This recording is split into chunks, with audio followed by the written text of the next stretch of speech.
welcome again to the church vlog where we try to answer your questions. We had 2 questions texted in this week that we wanted to get to, and both of them are from our evening sermon series on marriage. The first one is this: are prenuptial agreements unbiblical? The short answer is no, they're not, because the Bible doesn't say one way or another anything about them. They weren't invented yet.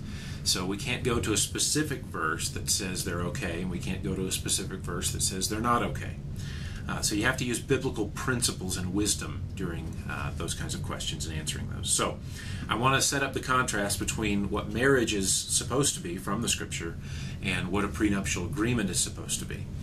Marriage is a covenant. Prenuptial agreements are a contract, and there's a difference between those two things. A contract is based on mistrust. It's based on, if you violate this, this is what will happen. A covenant is based on mutual trust and agreement. So, for example, Christ entered into a covenant with us. We have entered into a covenant with Him. That covenant is based on love, mutual trust, and it is permanent. He has bound Himself to us forever. And our marriages are meant to be a picture of the church's relationship to Christ, a permanent, loving relationship where there's mutual trust. So let me give you the verse, Ephesians 5:32. If Paul has just been finishing talking about marriage, what it's supposed to be, the husband and the wife's roles, and he says, "This is a profound mystery," which is an understatement, "but I am talking about Christ and the church." If our marriages are supposed to picture our relationship to Christ, then I believe a prenuptial agreement severely undercuts the very foundation of what marriage is supposed to be about.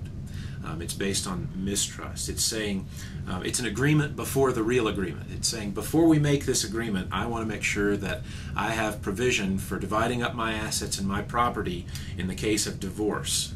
And there are usually terms agreed to in that, saying, in this case, or for example, adultery would trigger the prenup. Now, here's the wrinkle in all of this. In Matthew 19:8, Jesus clearly says that God has allowed divorce because of the hardness of our hearts. And under certain circumstances, divorce is allowed. So, in those cases, how do we respond to a prenuptial agreement? In other words, if God has allowed divorce to happen, then what's the harm in taking out a little insurance in that eventuality?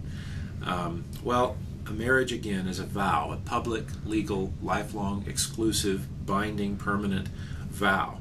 And Christ has bound Himself to us without qualification. The only exception I might say is if 2 people get married later in life and they have assets that they want to go to children of previous marriages. I wouldn't actually suggest a prenup in that case. I would suggest a will of some kind.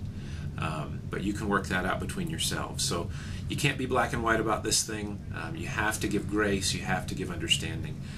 But marriage is based on mutual trust and love. And if you're asking for a prenup, I would say that there's some trust issues that you need to work through.